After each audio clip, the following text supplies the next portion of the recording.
Emakhosini mhlambululi isigodlo amanzi nentaba.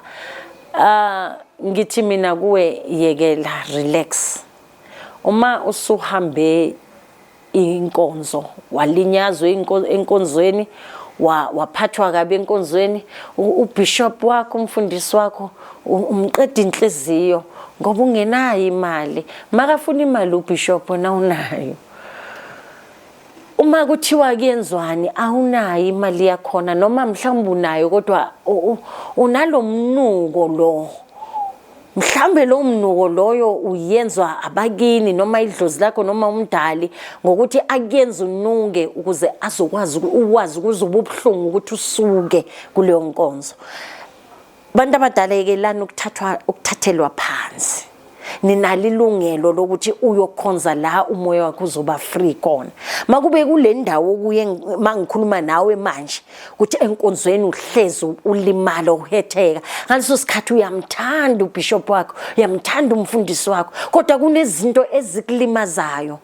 Kunalabantu laba before uthola ubishop abamala between wena no bishop nomfundisi wakho.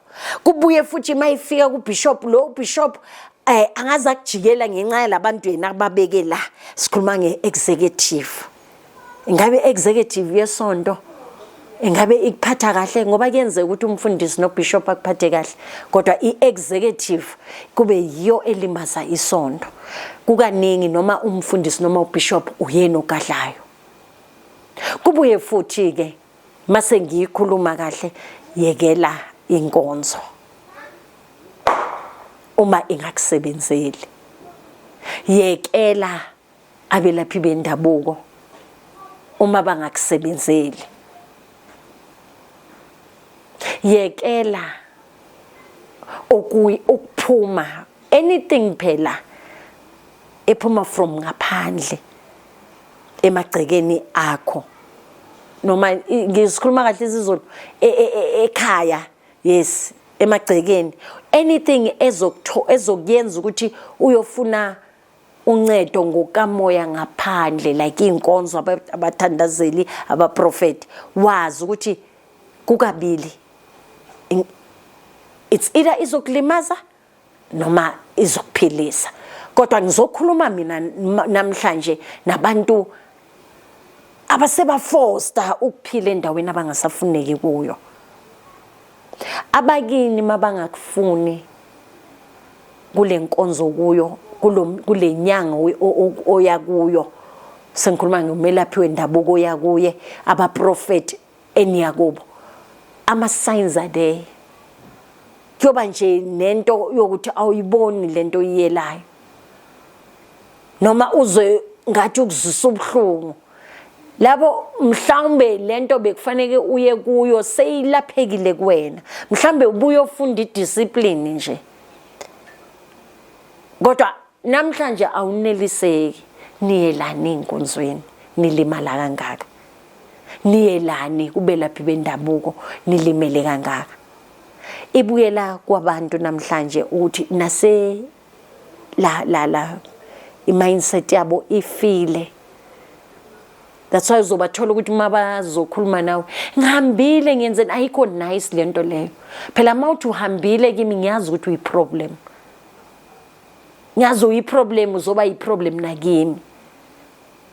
I just received bathini message ku WhatsApp. Ugogo ucela ukuhlola kimi Siphene. Makacela ukuhlola ugogo, uthi kimi ugogo, ngithi kuye alright, isikhanyiso sami yiloku, ngasho ukuthi ngihlola strictly online ngomsamo. Anginaso isigodlo njengenyanga nomprofeti. Angiphiwa isigodlo sami amanzi nentaba. So ngaloko yonke into engiyenzayo nomunye umuntu kwamele ngiyoyenzela kwimvelo.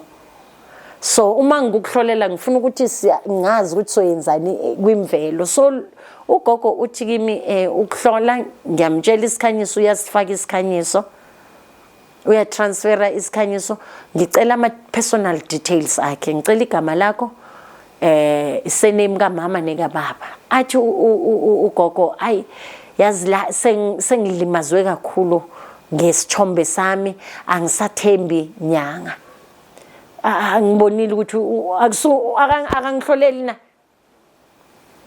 akasathembi inyanga akasathembi abaprofeti akasathembi lutho womuntu onceda abantu kodwa akangilingi mina ke mase ngithi ngicela ngizokuhlola kanjani without personal information so ngathi kuye yazi gogo ngicela ukutransferela back manje ngoba angifuni ukuthi manje ungisebenze na ungakhululekanga already une problem ngabelaphi ophuma le nabo kude then uzongifaka kubo mina so gogo ngicela ukuthi uthatha imali yakho uke uyozikhulekisa ngize ngimuphi advice ukuthi khulekisa inhliziyo yakho ukuze uzokwazi ukuvulekela umunye umnyango ngoba ulimazekile la ubuya khona athi kimi uyabona khulunywa ngama arrogant healers as a healer bekufanele ngabe uyabona ukuthi ngibuya phi nani ngathi mina nami as a healer ngifuna ukukufundisa ukuthi not every healer it's all about money. It's not all about money. Yes, bazonivumela abelaphi bendabulo ukuthi niba control because of ningena ngeimali ezithi ngifuna ukubulala umuntu ihila the way ithanda imali ngakhona izi change ukuyenza kusho ukuthi nizitshela ukuthi sonke sichangeeka ngemali. No, ngendlela engisebenza ngayo ayikhethi ukuthi udokotela noma umfundisi omkhulu noma uyinyanga enkulu noma uphethe usebenza phi kimi niyafana. So indlela yokuthi afuna ukungithenga ngoba sengiphila isikhanyiso wazitshela ukuthi uzongichange the way ngiyenza ngakhona ngathi nje ngeke. So uma uqala ngokuhlola ukungicontrola ngendlela engisebenza ngayo uyazi ukuthi ngithema ngicede ukuyitransfera back imali yakhe wabe sekathi ngiyaxolisa ngiyacela lo muntu uyayifuna ihelp kodwa ube nenerve yokuthi angitest ukuthi imali yangicontrola na yekelana uganga emakhosini umlayezo la uthi yekela inkonzo makube awuphathekile kahle inkonzo ziningi uma le ayikuphathanga kahle nale ayikuphathanga kahle iba nonyaka noma ube no 6 months ohlele ekhaya uzikhulekele ekhaya ukubona umehluko ngoba niyalimazeka ukuya enkonzweni kwinkonzo is costly ukuya kubelaphi bendabuko is costly it's money everywhere without money ngeke inkolo noma ngeke uthola uncedo so fundani ukuba ama prayer warriors and be spiritually independent ngasho ngathi yekelana ukufuna into eziningi indaba zobuthatha funani ngemisamo yenu lungisane ezomsamo nibuye nicele inhlambululo ukuthi ngicela nje inhlambululo yokukhanya emakhosini. Please don't forget to like and subscribe.